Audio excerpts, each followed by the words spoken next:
मुंबई आगामी लोकसभा विधानसभा चुनाव को देखते हुए भाजपा मित्र पार्टियों सहित कांग्रेस मित्र पक्षों का गठबंधन को देखते हुए जनता को पर्याय के तौर पर OBC anti party of India के अध्यक्ष संजय कोकरे ने महाराष्ट्र के छोटे छोटे राजनीतिक दलों सहित सामाजिक संस्थानों से गठजोड़ करके तीसरा राजकीय अखाड़ी पक्ष DIA की स्थापना की।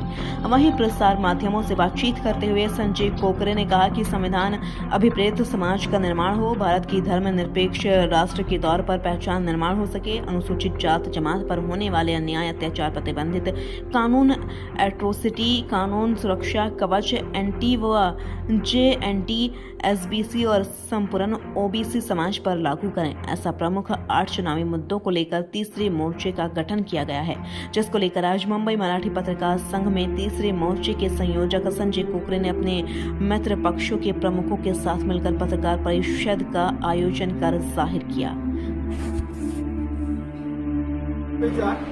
50 ते 60% होतात, म्हणजे 40% जे मतदार आहेत ते काँग्रेसच्या विरोधातले आहेत आणि बीजेपीच्या विरोधातले। जनतेला पर्याय नसल्या कारणाने ते मतदान करू शकत नाहीये, म्हणून आम्ही पर्याय उपलब्ध करून देण्यासाठी तिसरी राजकीय आघाडी ही स्थापन करण्यात आली आहे, जे जनतेचे संविधानिक अधिकार हक्क यासाठी जनजागृती करेल। नुसतं विकासाच्या मुद्द्यावर नाही तर लोकशाही वाचवण्यासाठी आणि या देशाचं संविधान वाचवण्यासाठी तिसरी राजकीय आघाडी महाराष्ट्रामध्ये लोकसभेच्या निवडणुका आल्या। राजकीय आघाडी जी आहे याची प्रबळ पक्षाबरोबर किंवा सत्ताधारी पक्षाबरोबर जाणार आहे का, किंवा ऑफर आपण काय भूमिका नाही? बघा, तिसरी राजकीय आघाडी याचा अर्थच असा होतो की दोन्ही पक्षांना सोडून एक सशक्त पर्याय ते तिसरी राजकीय आघाडी आहे, तेव्हा त्याच्या तो त्या तिसरी राजकीय आघाडीच्या नावातच ते सर्व दोघं बाद झालेले आहेत। तिसरी राजकीय आघाडी आमच्या घड्याळाप्रमाणे 2 पक्ष झालेले आहेत घड्याळाचे राष्ट्रवादीचे, काही त्याचा गट झालेला आहे, शरद पवार कुठल्या गटाकडे तुम्हाला ऑफर आले तुमच्यामध्ये काय असं होऊ शकतं, काय सांगता? बघा, आपण काही जागा जाऊ शकतात आमच्यामध्ये, मी असं बोलत नाही। काही लोक आम्ही तिसऱ्या राजकीय आघाडीचं मुख्य घोषणाच आहे, जे येतील त्यांना सोबत घेऊन आणि जे येणार नाही त्यांच्या शिवाय तिसरी राजकीय आघाडी यशाच्या दिशेने वाटचाल करेल। एकत्रित लोकांनी तुमच्यावर विश्वास का करावा? तर गेल्या वर्षी बघा, मी या तिसऱ्या राजकीय आघाडीचं नेतृत्व करतो, Sanjay Kokare OBC anti party of India. मी गेली 30 वर्ष या राजकारणाला, गेली 30 वर्ष आणि गेली 30 वर्षे मी अपक्षच, म्हणजे ना बीजेपीकडे झुकलो ना काँग्रेसकडे। हे स्वतंत्रपणे या देशामध्ये 30 वर्ष संजय कोकरेंनी राजकारण केलेलं आहे, त्यामुळे लोकांचा माझा विश्वास आहे। संपूर्ण महाराष्ट्रामध्ये असं गाव नाही ओबीसीच्या चळवळीच्या माध्यमातून जिथे संजय कोकरे गेला नाही, तर लोकांचा विश्वास आमच्यावर प्रबळ आहे। एकंदरीत राजकीय वर्तुळात चिखल झालेलं आहे, लोकांचा विश्वास कुठेतरी उडालेला आहे। आता लोकांच्या मध्ये संक्रमण कुठेतरी निर्माण झालेलं आहे, सर्वेच येतात, सर्वेच बोलतात, पण विकास कुठे दिसत नाही। त्यामुळे आता लोकांमध्ये कुठेतरी विचार समोर उभा राहिलेला आहे। कशा प्रकारे आपण लोकांच्या विश्वासावर खरे उतरावं? लोकांनी विश्वास उरला नाही याचं कारण असं आहे की राजकारणात तेच ते लोक होते।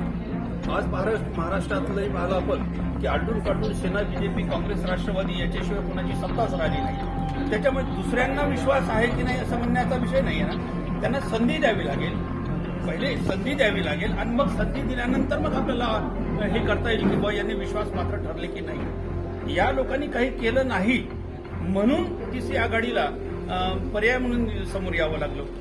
हे मुद्दे कोणीच घेतले नाही, जनगणनेचे मुद्दे कोणी घेतले नाही, शेतीसाठी स्वतंत्र कृषी अर्थसंकल्प कोणीच मुद्दा घेतला नाही आहे। म्हणून हे मुद्दे जर आवश्यक असेल आणि हे मुद्दे ते घेणारच नसेल तर या मुद्द्यावर किमान जनमानसामध्ये जरी प्रबोधन होत असेल तरी ही तिसरी आघाडीची फार मोठी उपलब्धता आहे। कारण येणाऱ्या काळामध्ये आता तिसरी आघाडी लोकसभेला सामोरा जाते आहे, पण विधानसभेमध्ये याचे पडसाद इकडून महाराष्ट्रामध्ये मात्र जो तितंब चाललेला आहे, एका राष्ट्रवादीच्या 2 राष्ट्रवादी, एका शिवसेनेच्या 2 शिवसेना वगैरे वगैरे, हा तितंब आम्ही बंद करणार आहोत आणि लोकांच्या मनातला जो संभ्रम आहे मी कोणाला मतदान द्यावं त्याला आम्ही उत्तर देणार आहोत। तिसरी आघाडी सक्षमपणे मात्र महाराष्ट्रामध्ये या पद्धतीने सगळ्या गोष्टीवर, खास करून विदर्भामध्ये, पूर्व विदर्भामध्ये तिसरी आघाडी जबरदस्त पद्धतीनं काम करेल। पूर्व विदर्भ जो नक्सलाईट भाग वगैरे म्हटलं गेलं तर त्या भागापासून तर शेवटच्या इकडं मला माहिती नाही जास्त, पण चांगल्या पद्धतीनं काम होईल। सर, आप क्या कहना चाहिए, किस तरीके की तैयारियां है ये तीसरी आघाड़ी की तरफ से, क्या कहना चाहिए? शुरुआत संजय जी बहुत समय से काम कर रहे हैं, उनका अपना अनुभव है, सब लोग